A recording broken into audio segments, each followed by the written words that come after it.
Welcome to episode 10 of the Microflush toilet training. This episode will teach about building toilet blocks for public places like schools, clinics, and hospitals. The school blocks have specific requirements to build a strong, clean, and easily to maintain sanitation facility. The superstructure for schools, clinics, and central markets need to be more substantial to handle the high number of uses per day. The first step for a school toilet is that the foundation is 4 feet by 7 feet, or 122 by 214 centimeters. The actual digester dimension is 5 feet by 8 feet, or 153 by 244 centimeters. We must calculate the number of uses per day of the school or clinic population. One digester is designed to handle between 17 to 22 uses per day. It is important to fit the population of the school with the right number of microflush toilets. If the school has a population of 250 students, we can assume about 220 uses per day, since not every child will use a toilet during the day. In this example, the toilet block would need to contain 10 microflush toilet stalls. It is also important to divide the toilets into the number of male and female units. Usually the teachers prefer a separate teacher's toilet also. The headmistress would like to separate the men's and women's units with an entrance on different ends, like the photo of Kanga Senior High School. It is not necessary to have an extra large roof over both sections of the toilets. We've built handicapped microflush toilet stalls.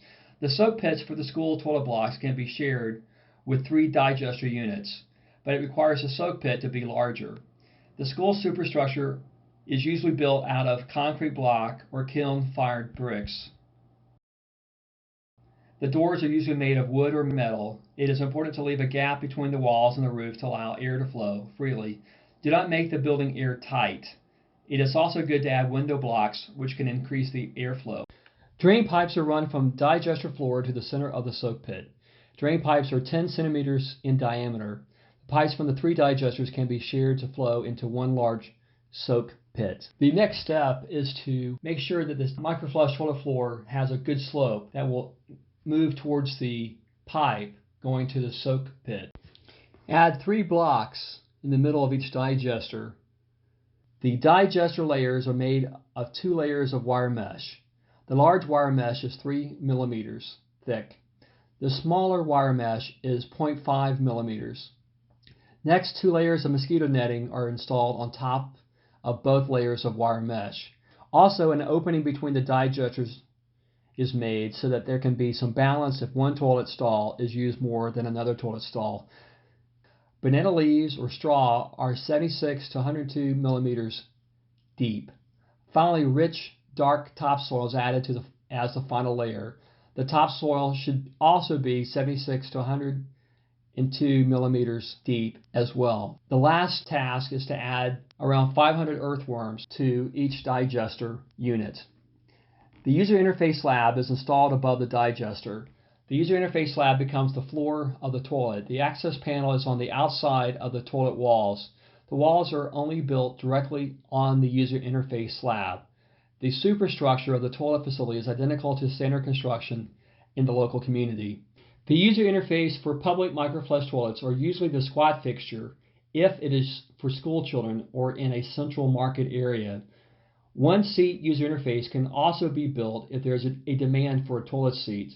A needs assessment is helpful to decide on the best user interfaces for the clients of the toilet block. The episode on user interfaces will be helpful to understand options available to the customer.